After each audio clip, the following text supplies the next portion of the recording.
We're rolling. This is an interview at the New York State Military Museum, Saratoga Springs, New York, the 7th of March, 2005, 7th of April, 2005. It's approximately 10 a.m. Interviewers are Wayne Clark and Mike Russert. Could you give me your full name, date of birth, and place of birth, please? Yeah, David John Bena, born in Saratoga Springs, December 10th, 1943. What was your educational background prior to entering service? I went to college at Stetson University in DeLand, Florida, and graduated in 1965. All right. Did you enlist or were you drafted? I enlisted. I would have been drafted. I had been involved in the Army ROTC and did not complete that. I had hoped to be a helicopter pilot, and when my eyes went below 20/20, realized I would not get in the helicopter program, so I did not continue in ROTC. So when I graduated from college, I was prime meat for the draft, and so in a strange kind of a way, I beat the draft by joining the Marine Corps. Why did you select the Marine Corps? Well, I liked their uniforms. They were known as pretty tough, and I thought of myself as pretty tough. Okay. Where did you enlist and where did you go for your basic?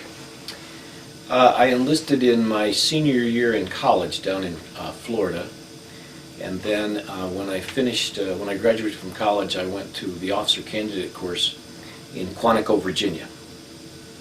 That would have been autumn of '65.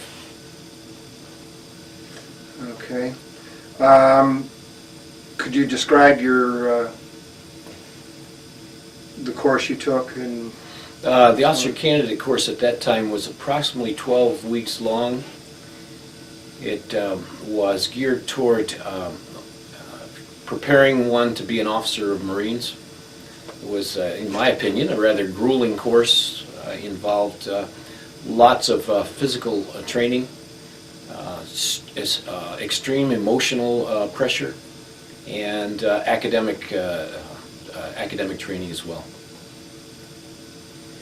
Okay, where did you go after that program? Upon receiving my commission as a second lieutenant, I was assigned to what's called the basic school, which is also at Quantico, which is a 6 months long course which prepares officers to become infantry officers and also to explore the other areas of Marine officer life. And while I was there in the basic school, I found out that I could get into aviation without having perfect vision, which surprised me and encouraged me. I found out there was a program called the Naval Flight Officer Program, where someone with eyesight no worse than 20/40 could become either a radar intercept officer in F-4 Phantoms or a bombardier navigator in a new aircraft called the A-6 Intruder, or possibly a ECM officer in one of the old, what was called then F-10 Sky Knights, which was running jamming and intercept information regarding surface-to-air missiles. And so I took the flight aptitude exam and passed that, and went to flight school down in Pensacola, Florida.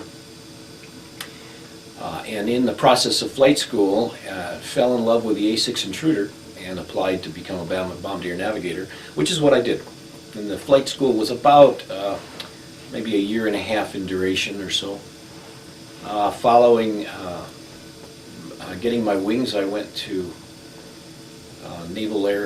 Marine Corps Air Station, Cherry Point, North Carolina, and started training in the A-6 Intruder. The training was about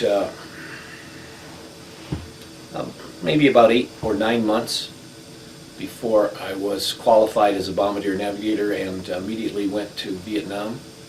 Can I go back a second? You said Yeah. you fell in love with an Intruder. Why? Yeah. What did you like about it? I liked the fact that the naval flight officer had a lot more to do in that aircraft than as a radar intercept officer in the backseat of an F-4 or as an ECMO in an F-10 Sky Knight. It just had more to do. It was a more challenging mission. it was, at that time in Vietnam, the A6 Intruder was the real workhorse of the war. It was delivering more bombs than any other aircraft in the naval inventory. Okay. As a navigator, did you have to rely on using a plotter, or was most of it done electronically for you? The beautiful thing about the A6 Intruder was that it was way ahead of its time with navigation equipment. It had an inertial navigation system, INS, which would, by putting in the coordinates, the latitude and longitude, would tell the airplane where it was. And then it had a gyro which tuned that aircraft into true north. Once the aircraft knew where it was and where true north was, you could simply put in coordinates and that aircraft would give direction to the location you wanted to go. It got affected by winds, however, and winds could throw you off. There was another system that was put in the aircraft, a Doppler system, which sampled winds and gave wind information. But in the whole time I was in the Marine Corps, most of the Doppler systems did not work well. And so we had to do a good bit of radar work in addition to the inertial navigation system. The radar screen could put you out about 150 miles forward, and it was the primary instrument for bombing. So in the navigation, we would use latitude, longitude in the inertial navigation system to go from point to point. Suppose we were going for a target and we had to evade enemy radar, anti-aircraft. So by selecting latitude, longitude coordinates, we could go point by point to where the target was, come in at the best angle. And then the radar work took over, and that was identifying on radar the particular target, maybe a bridge, maybe a rail yard. And then on the pilot side, on the left side of the cockpit, the pilot had a TV screen which looked like a highway. And the highway could tell him to go left or go right. And if the pilot kept the highway centered, he would be on course, in tune with the navigator's directions. So there was very little verbiage needed. Also, the pilot, it was to drop bombs, it was a two-man operation. One, the bombardier, the navigator bombardier, cease becoming a navigator and become a bombardier when you're on target. The bombardier, by putting the crosshairs on the target, then hit a button called attack, and that told the computer to start calculating the data needed to drop the bombs at the precise moment. And a little light came on the pilot's screen that said attack, and then the pilot, of course being the commander of the aircraft, looked over everything. If it looked good, then he would push a button on his stick called commit, and when he hit that button commit, the computer took over the operation and would drop the bombs itself. And then after we dropped the bombs, we might drop 6 or 8 bombs at a time, sometimes the whole load of 22 bombs or 28 bombs. Then we would roll left and then roll right and look at, get an estimate of the bomb damage, called bomb damage assessment, by looking, actually eyeballing how those bombs were dropping. Our typical missions in Vietnam were, for the first 6 or 8 months, were missions into North Vietnam. At that time, the Marine Air Wing, 1st Marine Air Wing, was fragged to the Air Force for missions in Vietnam, and the A6 had an adaptation which allowed it to view only moving targets if you turned the switches in the correct way. So it was excellently adapted toward bombing truck convoys, bringing supplies south from Hanoi, Haiphong. And so our primary mission during those months was to do what we called road recce's, where we would go fly up and down the roads of North Vietnam and then eventually Laos, and look for truck convoys. What was your typical flight attitude or altitude? We tried to stay at about 500 feet above the terrain. Oh, so you were pretty So low. it was low level. Mhm. There was an advantage to that. It was pretty much below the AAA, the surface-to-air missile radar work. So that was an advantage to us. Sometimes the surface-to-air missile people were able to pick us up that low, but mostly they couldn't. Of course, the disadvantage was we were fresh meat for the anti-aircraft guns. So a typical mission would be to take off, say, out of Chu Lai. We take off out of Chu Lai, which would have been, I don't know, 70 or 80 miles, maybe more, south of the demilitarized zone. And we would take off and go out over the South China Sea, climb to somewhere between 20 and 30,000 feet, fly up paralleling the coast into North Vietnam, and then when cleared in to the target area, we would descend down to about 500 feet above the terrain, fly in a prescribed route. There were several missions going on at all times in the road recce business, so we had to we would have to cover maybe a 100-mile stretch of road, and we would travel up and down the road. We'd have a target time of 30 minutes on target. And if it was a hot night, lots of traffic, we might hit 4 or 5 targets with 5 bombs each. If it was a slow night, we would always have a secondary target, which could be a ferry crossing or an ammo storage place, once in a while a bivouac area. And if we had bombs left over as we closed in on our 30-minute time slot, we would then drop on the secondary target. Then we'd come back out over the water, climb back up to altitude and come home. Usually the mission was between 1.5 and 2 hours. Did your aircraft ever receive any battle damage at all? I came back with battle damage twice. And it's incredible that those airplanes did not get hit as often. Flying in Vietnam, in North Vietnam, at that time was considered a rather dangerous business. There were lots of anti-aircraft guns, and they were mostly on trucks, and so they moved them around a lot. They of course would try to guard the roads because they wanted the truck convoys to get through. And then the ferry complexes and ammo storage areas were ringed with anti-aircraft guns. So you would fly through it. It would be like flying through a fireworks display. There would be different colored tracers all over, and you'd fly right through them, and it's amazing. There wouldn't be more damage or even hits. And after a while, we got kind of complacent because we figured we'd never be hit. So every so often somebody got hit, and that helped move away from the complacency. One hit was under the wing.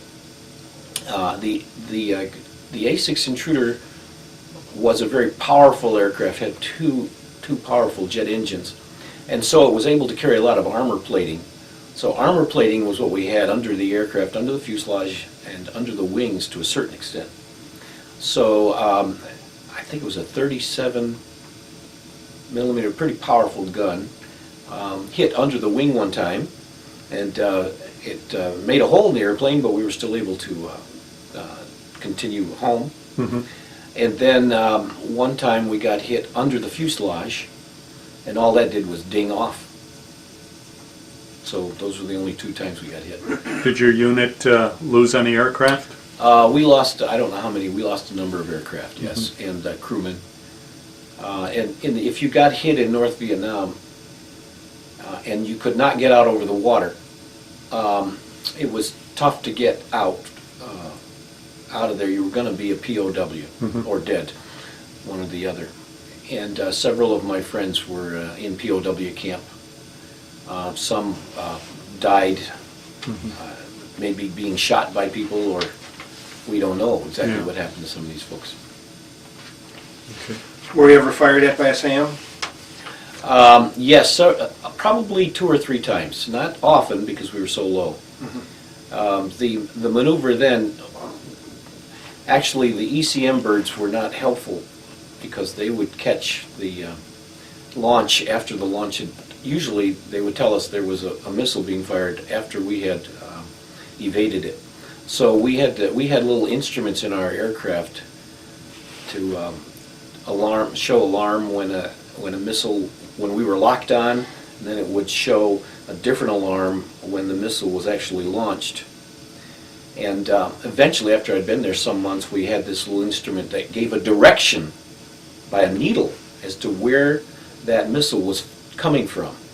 And so what we had to do was to find that missile heading for us, and then the pilot did his pilot stuff, and that was to evade that SAM and to fly at it, and then to fly away from it, climb, descend, and the bombardier navigator was the prayer, did a lot of praying, and kept reading off altitude and attitude while this whole extravaganza was going on. So that's the way it worked. Now, you flew 252 missions in 13 months? Yeah. How often did you fly? Mostly every night. We were mostly a night squadron, and we might fly 7 or 8 days in a row and then get a day off. We also were able to get out of country every so often because we had an airplane. We could fly over to the Philippines for a little break, or fly into Thailand. So you might fly fairly steady for 3 weeks, and then you might get away for a day or two, maybe a week. There would be things we could do. In the Philippines, one of the fun things was going through their jungle survival training, which we enjoyed a lot. They had what they called mini R&Rs, where if you got selected, you could get on a contract aircraft and fly to places like Hong Kong or Kuala Lumpur. Some people even got to go to Australia, and some got to go to Taiwan. So you could go for 3 or 4 or 5 days, depending on how long that mini R&R was.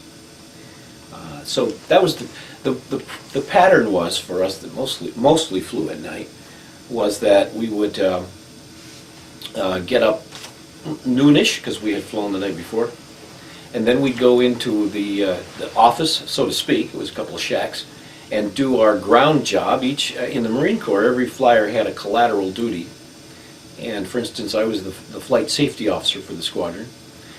So we'd go in for several hours and do our ground job. Then about 4 o'clock in the afternoon, we had the briefing for the night mission. So everybody that was flying would come to a kind of a hut, and there we would each be given our targets for that night. And the crews would be together. We were crewed up, and for most of my time, I had one pilot. And so we would get together for the crew briefings. They'd give us the targets for the night. Then after the meeting broke up, we would look over the targets, figure out how we wanted to approach it. And then, depending, the flying operations for the night started at pretty much dusk, and they would go until dawn. And so depending on when we were flying, if we weren't flying until early in the morning, we'd go watch the movie of the night, get a little rest, and then get up and fly, or we'd fly right away, and then after we finished flying, come back and party a little bit, and then hit the rack. And that was pretty much the way it went 7 days a week. Did you have any kind of debriefing when you returned? Always had a debriefing, thank you. When we pulled the aircraft into the revetments, the first thing we did was, of course, debrief the aircraft system. How was it working? What broke? What didn't work well? Then we would have what was called the intelligence debriefing. And there we would have to give specific information about what targets we hit, what we considered the damage to be. If there are other aircraft in the area, at times they would give us verbal damage estimates. We would also have to give information on any aircraft fires, SAM threats, etc. So then when that debriefing was over, then we were cleared to go back. How long do those briefings and debriefings usually last? The intel debriefing, you always had to count about an hour. Okay. And there would be an intelligence officer there. Always had an intelligence officer debriefing. What were your living conditions like? What kind of buildings did you live in, so on? We lived in Quonset huts. Because we were night flyers, we had air conditioning because we slept mostly in the day, and it was most of the year in Vietnam it was quite hot and humid. So take a Quonset hut and divide it by 4, which gives you 4 rooms, 2 crewmen in each room. That's how we lived. That was in Chu Lai. When I got up to Danang, I was in Chu Lai for 10 months, and then the last 3 months of my tour I was in Danang. In Danang it was more crowded, and so there might be 3 crewmen per room up there. And then you go outside, walk down the way a little bit, and there'd be a bathroom. When I first got to Chu Lai, there was no running water, and so we had outhouses to use, and we'd get water where we could to clean up. After I'd been there maybe 2 months, we got water, we got flush toilets. Wow, what a miracle. And we got showers. Of course, they were not hot showers, and that came down, I don't know if we ever got hot showers. We ate in a community mess hall, it doubled as the officers' club. It was a thatch roofed big shack. And there we would take our meals, watch the movie, socialize, USO shows. That shack would take care of 4 squadrons of aircraft. There were 3 A4 Skyhawk squadrons and then our A6 squadron. In a typical A6 squadron, there would be somewhere around 35 officers or flying personnel. In an A4 squadron, there'd be more like 20 or maybe 20 or 25. So you're talking about 100 airmen hanging around the officers' club for meals. Our meals were prepared, hot meals. We had, being in the flying business, we had better accommodations than did the ground pounders. So we had prepared meals for us. We didn't have many eggs, so we did powdered eggs a lot. For dinner, once a week, we had steaks, barbecue, outside on the grill, which was the highlight of the week for us. Now, did your aircraft require a lot of maintenance or minimal, or? The A6 had the worst maintenance record of any aircraft in the naval inventory. Because it was so sophisticated at that time and so new, it was an airplane of black boxes. And a lot of those black boxes went down or stopped working. So there was a lot of maintenance per hour, per flying hour. At one point it was 50 hours of maintenance per 1 flying hour for those aircraft. A lot of avionics in those things. And so we sometimes, I wouldn't say often, sometimes would fly with a degraded airplane. Maybe the computer wasn't working, and so we would go up with radar only. The Doppler hardly ever worked, so we never had accurate wind data, only what we could sort of work into it ourselves. The radar screen, of course, if you don't have a radar screen, you're not going to do the mission. Now, we didn't only do North Vietnam missions.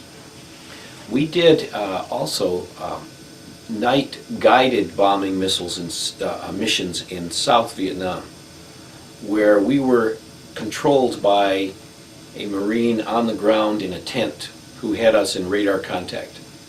Those were called TPQ missions, and I have lost my memory as to what those mean. But it was, the target was acquired by personnel on the ground. This would be a little bit like the B-52 arc-light missions, where you would just do a carpet of bombs across an area. An A6 could carry 28 500-pound bombs. So if you got 4 of those airplanes flying in formation, you had over 100 bombs. So it could be that on a given night we may go up in a four aircraft flight, a section, and climb to about 20,000 feet and be directed from the ground, a ground-controlled bomb drop, where we would carpet the jungle.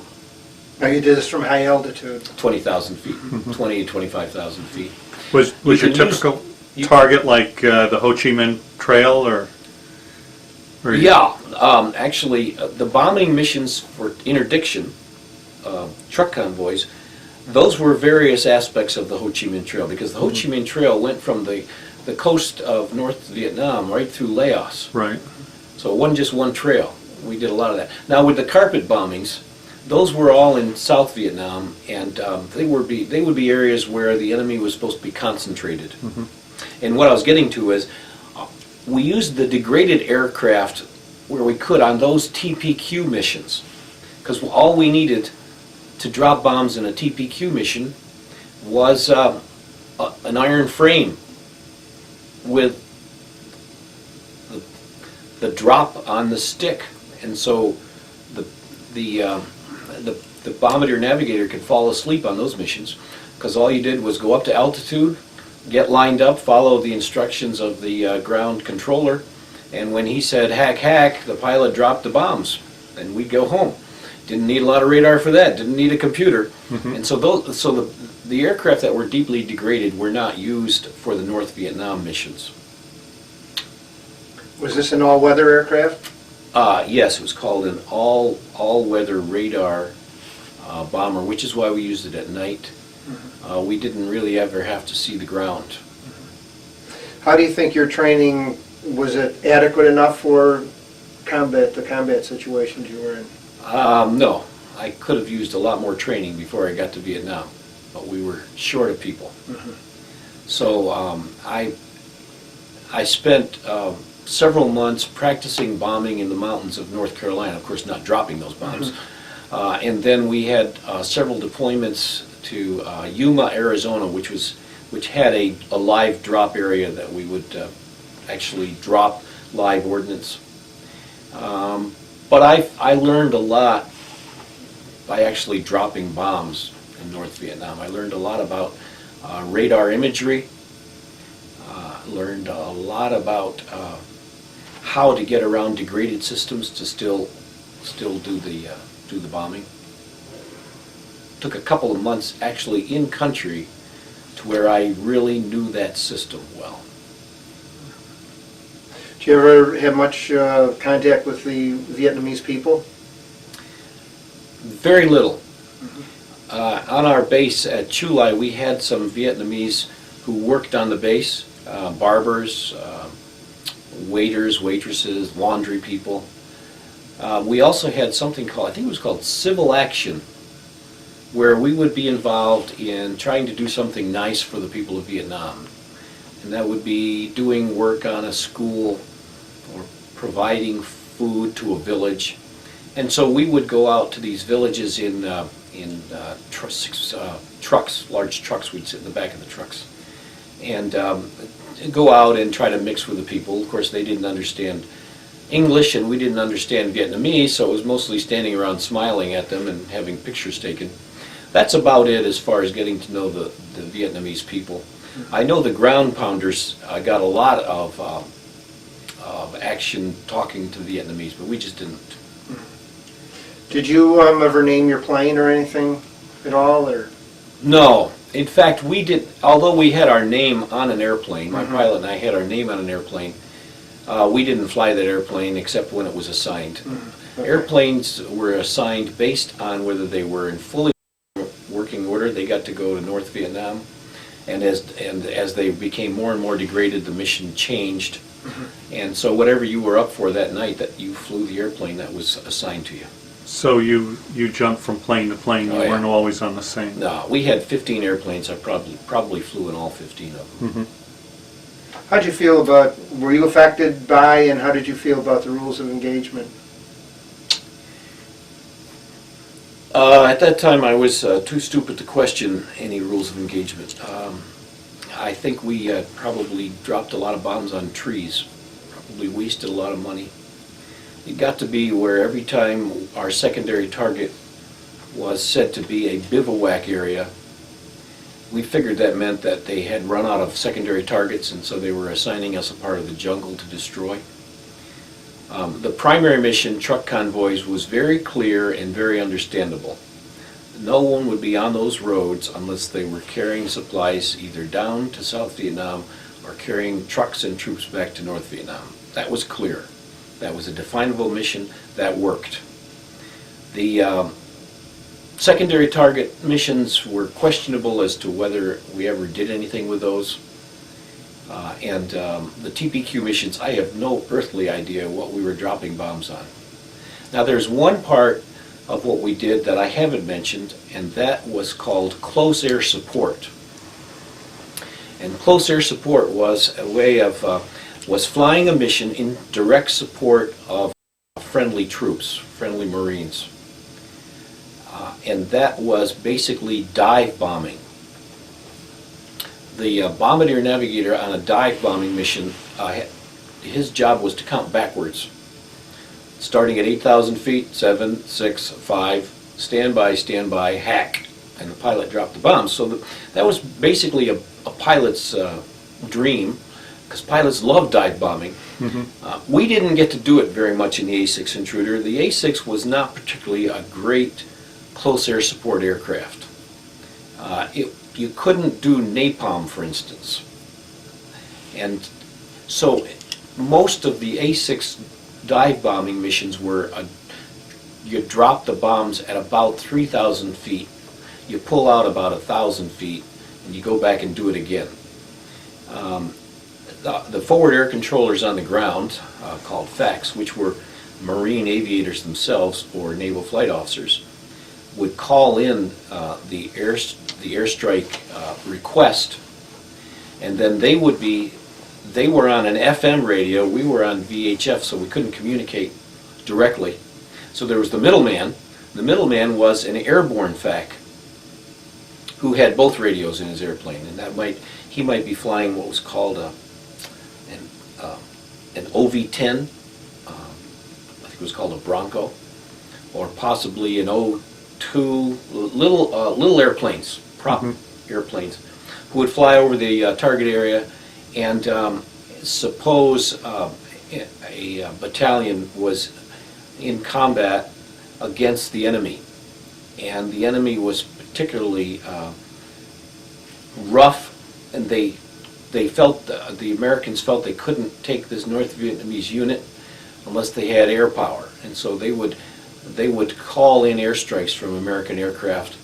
And suppose our Americans were on one hill and the enemy was on the next hill, we would try to pulverize the hill. Mm-hmm. We never saw, we saw where the bombs hit, but we didn't see anybody killed because we didn't get that close. But the airborne FAC would report the damage to us as to how we were doing. And so a typical mission might be 2 or 3 or 4 A-6 Intruders pulverizing a hill. And we would just take turns dropping. We'd drop a couple of bombs at a time, 3 or 4 bombs at a time. And so you might make 5 or 6 runs in a mission and then go home. We did a lot of that. Those were daytime missions with some night close air support missions, and those you did under flares. Another aircraft would fly around dropping flares, mm-hmm. and we would drop bombs looking at that. Eventually, when I'd been there about 6 months, a new concept came in, actually, that I had helped develop back in the States, which was called a beacon close air support mission. That was geared for intruders because it was meant to do in bad weather. And how that worked was the FAC on the ground, the forward air controller, had a beacon, just a little metal gadget, which sent out a signal.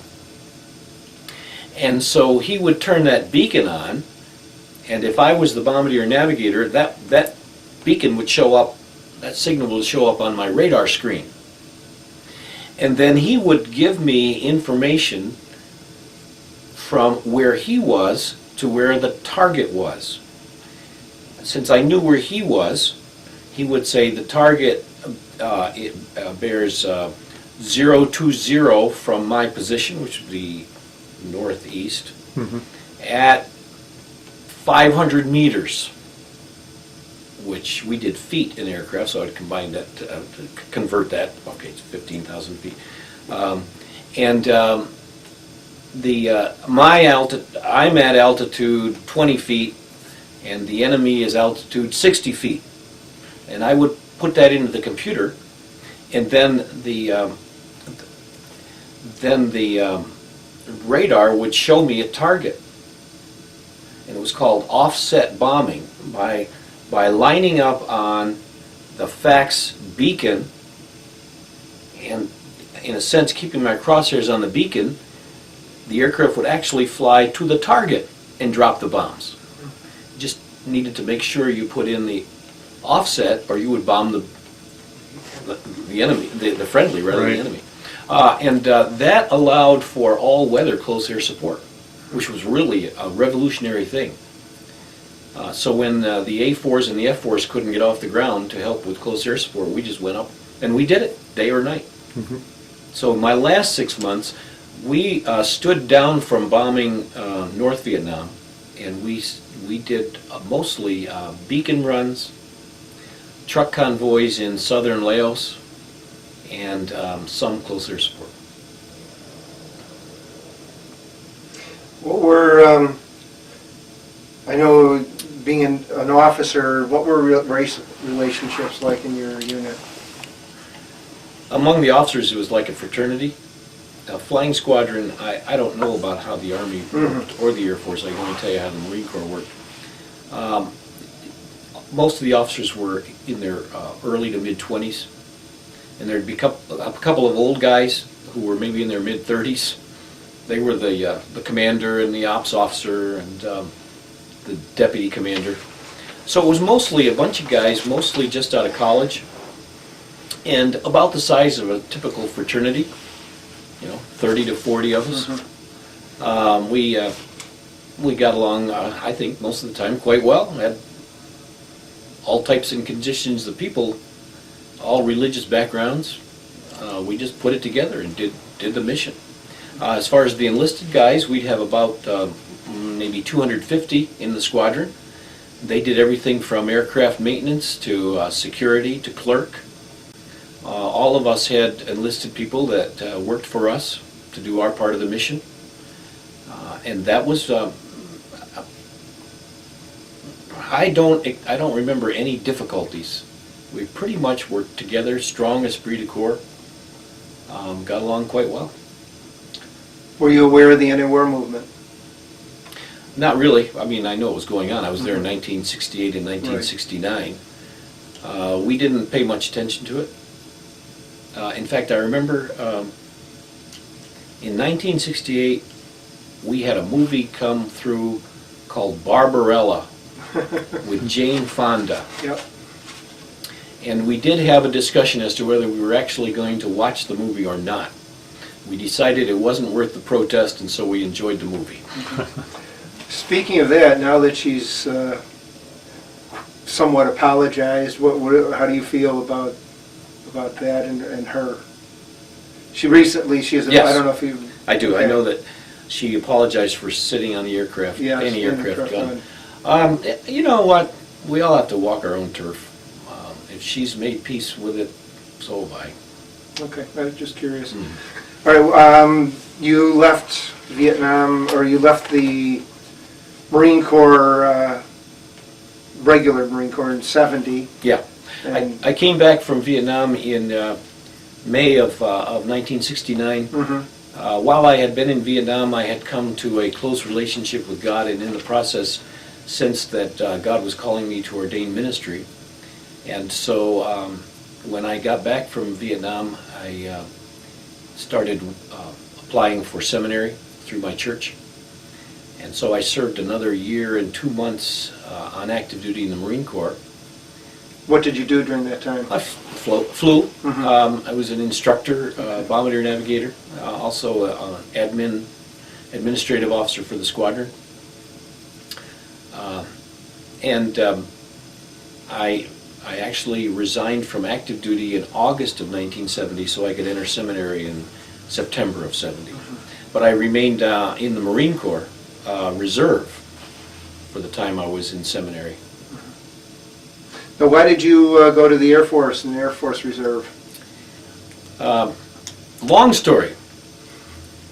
My sense of call was to finish seminary and go back to the Marine Corps as a chaplain. I found out while I was in seminary that actually those chaplains who walked around with us were not Marines. They were Navy personnel. Because Marines don't have chaplains. They don't have lawyers. Well, they do have lawyers, but they don't have doctors. They utilize, since they're part of the sea service, they use naval personnel for those functions. And so when I talked to the Navy, I was told that, yes, I probably could get into the Navy chaplaincy, but as far as serving with Marines, that would be once in a while kind of a deal. Mostly I would be sailing over the ocean blue. Never liked ships much myself. And so while I was interested in the Navy chaplaincy, when an Air Force position came available, I accepted it. That was not run by me anyway, that was run by my church. Our church decided who went into what service. And so since I had been in the Air Wing anyway in the Marine Corps, when I was offered the position in the Air Force, I took it. When I think back on it, this was now during the Vietnam drawdown. And so people were getting out of the service. I'm not sure I would have even been able to get into the Navy chaplaincy because the Navy chaplaincy was chock full of chaplains who were not eager to leave the service. Whereas the Air Force, for some reason, was beginning to develop openings, and I got one of them. Now, you ended up going out of the Air Force Reserve into the Air Force itself. Why did you do that? Well, my intention was active duty all Okay, along. Yeah. all right. Yeah. So when I finished seminary, I actually remained a Marine Corps Reserve officer for 2 years into my priesthood, and then I was able to. I was given the opportunity for the Air Force, and that started with a reserve assignment. So I was a reservist for a couple of years before the active duty assignment came on. So then I was recalled to active duty. Oh boy, probably the end of 1977. Okay. And how long did you stay in the Air Force? Stayed on active duty until I retired in December of 1992. Once again, I was called out of active duty by our church so that I would go on and assist our Bishop for the Armed Forces as a civilian to take care of chaplains around the world of all three services. Okay. How do you think, did you stay in contact with anyone that was in service with you? My pilot. We're still very close friends. He lives down in Florida. We get together at least once a year. We've been through a lot together, not only in the war, but after the war. We helped each other a lot in difficult situations. He's now 70 and has had some health problems. So I've maintained contact with him. Also, a fellow bombardier navigator who lives down in Albany. We get together for lunch. We had an A6 reunion when the A6s went out of business, but I was not able to attend because I was in a conference in Europe. So I have limited contact with them. We're going to have a reunion of Marines in July out in San Diego, and I'll see some of the guys then. Do you join any veterans organizations at all?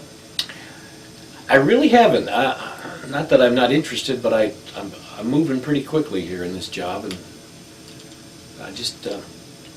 I haven't been in a situation where I could attend meetings or anything like that.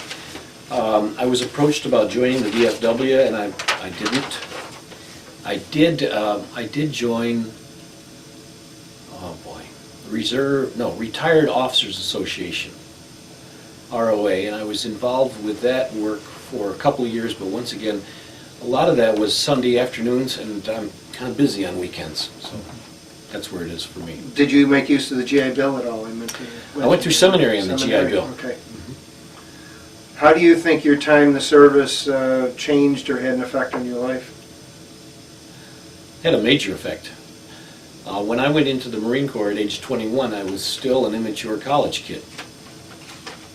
I believe I not only got my life straight with God, but I learned a lot about myself and how far I can go and what the envelope is for my own life, what I can handle, what I can't. Learned how to get my emotions in control. Learned how to deal with alcohol. That 5 years of active duty in the Marine Corps really set me straight on what life is really all about, and I really appreciate that. Can I ask you a question going back to that? Oftentimes when we've talked to pilots and air crews from World War II, they said when they were off duty they drank a lot. Did you find that problem Oh yeah. among the... That's basically our recreation in combat was basically alcohol. I mean, we did have the movie of the night. Sometimes a USO show would come through. But basically it was hanging around drinking beer. We didn't have a lot of hard booze, there was some, but mostly we just drank huge quantities of beer. There wasn't anything else to do, right? Well, then after I really started walking closer with God, my alcohol intake went down, and my Bible reading intake went up. But I tried to do that in a graceful way so that I didn't look like some kind of a holier-than-thou person on a crusade. In the squadron, say with these 30-some officers, a small percentage did not drink, but we all partied. And I didn't see, I may have been naive, but I didn't see anybody crashing because of use of alcohol. And we maintained a rule about how much time elapsed between drinking alcohol and flying. That was a rule. I can't remember now. I think it was 8 or 10 hours. And so nobody flew drunk. We did maintain very careful rules about how we drank alcohol. I didn't know of any marijuana use while I was there. I did arrest one Marine for marijuana use on a tip when I was duty officer. But there was not, as far as I know, there was very little marijuana use. Okay.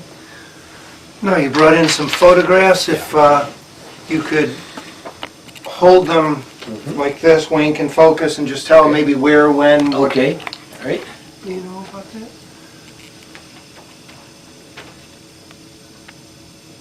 Okay, and This is a photo taken in 1968. This was not my pilot. My pilot was on R&R, and so I flew with one of the greatest guys in the squadron. We called him Cozy Cole. And so I was thrilled to be able to fly with Cozy on a daytime close air support mission. And he was exemplary in his piloting skills. So that's us standing in front of the aircraft before taking off. okay. Okay.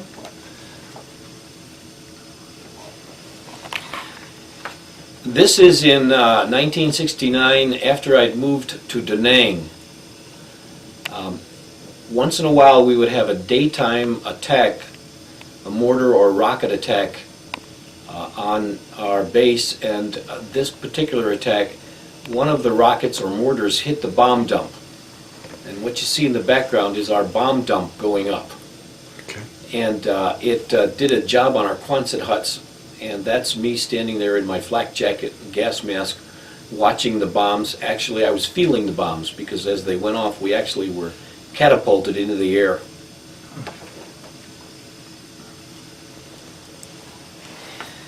This is a picture of me as duty officer. As we had two kinds of duty officer activity. One was the squadron duty officer, SDO, And that person was in charge of the aircraft for a 12-hour period, assigning crews to aircraft, making sure aircraft got off on time. If there were maintenance difficulties, getting maintenance out to fix those aircraft. And so this is me one night as the squadron duty officer in our, what we called a ready room in Chu Lai, Vietnam in 1968. I'm a young captain there in my utility uniform. When you were the squadron duty officer, you wore your utility uniform rather than your flight suit. The other kind of duty you had was the officer duty of the day, ODO, and that was an outside duty where you did security of the squadron area. And when you did that work, you wore a flat jacket and a helmet and your weapon, and you had a troop of Marines around you. And what you did was basically cover the parallel of the base area. Did you ever carry a sidearm when you were flying? Always. What did you carry? Standard issue was a .38 snub nose pistol. And this is a photo of me as an Air Force chaplain in my last couple of years in the Air Force. And everyone had to have what they called a promotion jacket photo. There it is, my promotion jacket photo. Okay. And how about this? Okay. This is a book I wrote called Mounting Up with Wings as Eagles, a Vietnam story. It's a historical novel. I actually wrote it in the mid-'80s, not thinking about trying to sell it, but as trying to get something, as a lot of people did from the war, get something written down that my son could read someday. And he read it. It seemed interesting to him, and that was the end of it until about 1993, 94, when McNamara made his speech about his idea that the war had always been futile and that he had known it was futile but still prosecuted the war. I got so angry that I got the manuscript out and actually wrote it as a book to show what life was really like for the typical... How much of this is based on reality? Almost all of it's based on reality. And you change names or? Yeah, changed Okay. names. Yeah. All right. Yeah. In this war, I did not come back from the war. In this book. I noticed you have a flight log. I just noticed that. Yeah, that's another thing. We had to keep a close record of what we did. And actually, what's today? 7th? 7th, yes. Yeah, on the 7th of April. Let me see now. That's 1970.